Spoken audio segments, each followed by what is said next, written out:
It may be, Object 2, Saul was a tyrant and a breaker of his royal covenant, and persecutor of the godly, and murderer of the priests of the Lord, usurper upon the priest's office, and many other ways guilty of breaking all conditions.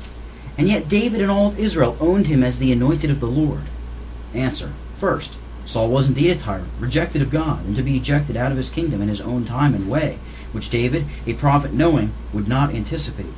But he was far short, and a mere bungler in acts of tyranny in comparison of our grasseters.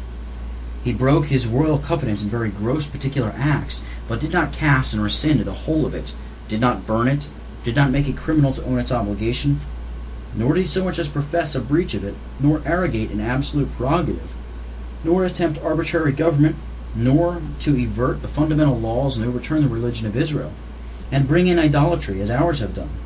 He was a persecutor of David upon some private quarrels, not of all the godly upon account of their covenanted religion. He murdered 85 priests of the Lord in a transport of fury, because of their kindness to David. But he did not make laws adjudging all the ministers faithful of their duty to God and his church, as ours have done against all field preachers. He usurped upon the priest's office in one illicit act of sacrificing, but he did not usurp a supremacy over them, and annex it as an inherent right of his crown.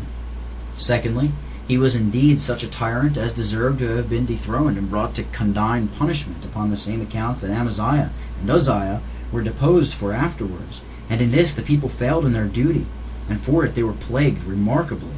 Shall their omission be an argument to us? Thirdly, as the question was never put to the people whether they own his authority as lawful or not, so we do not read either of their universal owning him or their positive disowning him. However, that is no good argument which is drawn from a not doing to a doing, because they did it not, therefore it must not be done. Fourthly, they owned him, but how? As a minister of God, not to be resisted or revolted from under pain of damnation, as all lawful magistrates ought to be avowed. Romans 13, verses 2 and 4. This I deny, for David and his 600 men resisted him resolutely. And though the body of the nation did long lazily lie and couch as asses under his burden, yet at length, weary of his tyranny, many revolted from under him and had joined themselves to David at Ziklag, quote, while he kept himself close because of Saul the son of Kish, unquote. 1 Chronicles 12, verse 1. Who are commended by the Spirit of God for their valor, verse 2, etc. Quote, and many out of Manasseh fell to him when he came with the Philistines against Saul to battle, unquote. Verse 19. This was a practical disowning of the tyrant before the Lord deposed him. Fifthly, David did indeed pay him and his character some deference, as having been the anointed of the Lord, yet perhaps as honoring him with that title, the Lord's anointed, 1 Samuel 24, 1 Samuel 26. And calling him so often his Lord the King cannot be altogether justified, no more than his using that same language to Achish, king of Gath, 1 Samuel 29, verse 8. I showed before how titles might be allowed, but this so circumstantiate does not seem so consistent with his imprecatory prayer. For the Lord's avenging him on him,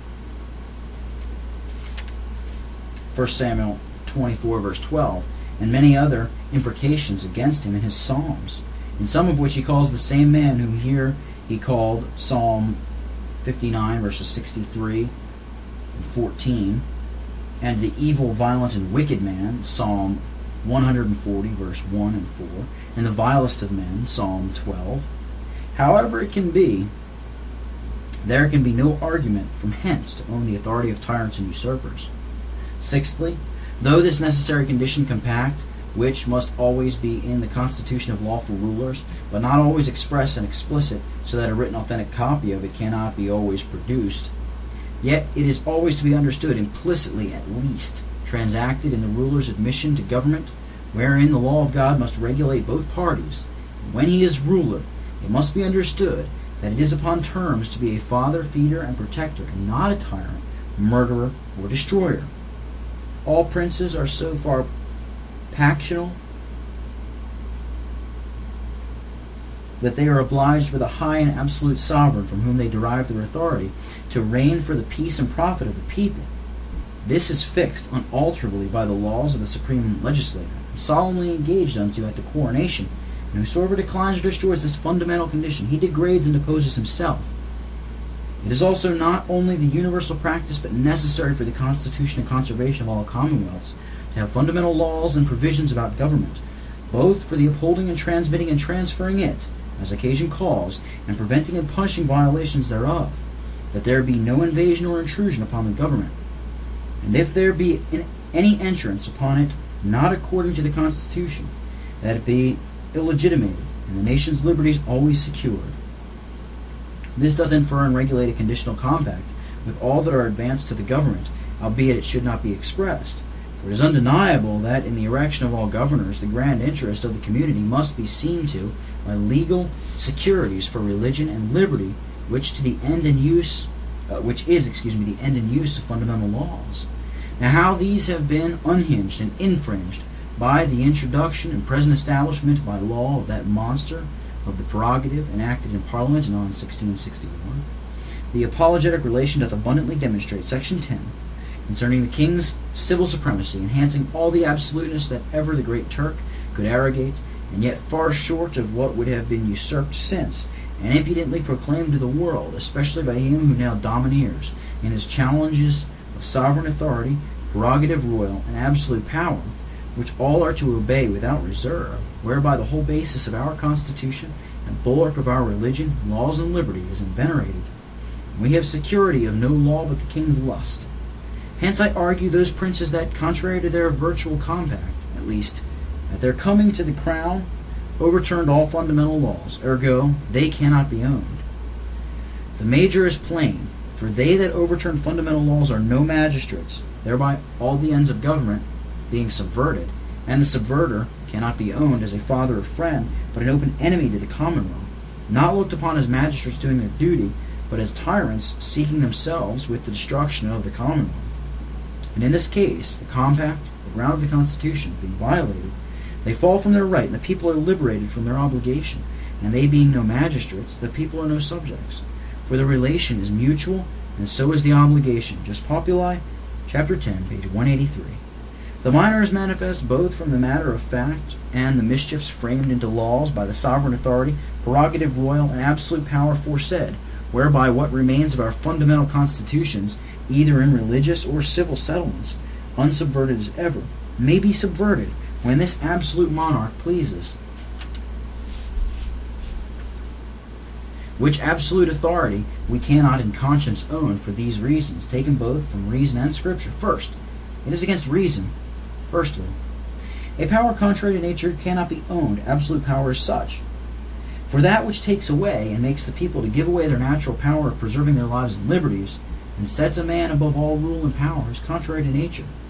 Such is absolute power, making people resign that which is not in their power to resign, and absolute power to destroy and tyrannize. Secondly, a power contrary to the first rise of its constitution cannot be owned. Absolute power is such. For the first rise of the Constitution is a people setting a sovereign over them, giving him authority to administer justice over them, and it were against this to set one over them with a power to rage at random and rule as he lists. It is proven before, a king hath no power but what the people gave him, but they never gave, neither could give, an absolute power to destroy themselves. Thirdly, that power which is against the ends of government cannot be owned. Absolute power is such. For that which will make a people's condition worse than before the Constitution, and that mean which they intended for a blessing, to turn a plague and scourge to them, and all the subjects to be formal slaves of the prince's devotion, must needs be contrary to the ends of government. But absolute power is such. For against the exorbitance thereof, no means would be left to prevent its obstructing all the foundations of justice, and commanding laws and lawyers to speak not justice, righteousness, and reason, but the lust and pleasure of one man, turning all into anarchy and confusion. Certainly, it could never be the intention, either of the work or workers, as to the constitution of government, to set up a power to enslave the people, to be a cause to them, but their ends were to get comfort, safety, and liberty under the shadow of the government. Fourthly, that power which invalidates and is inconsistent with the king's compact with the people cannot be owned. Absolute power is such. For the tenor of that is always to secure laws and liberties, to to rule according to law, but to be absolute invalidates and is inconsistent with that. That which were an engagement into contradictories cannot consist with that compact, but to engage to be absolute and yet to rule by law is an engagement into contradictories which no people could admit for a security,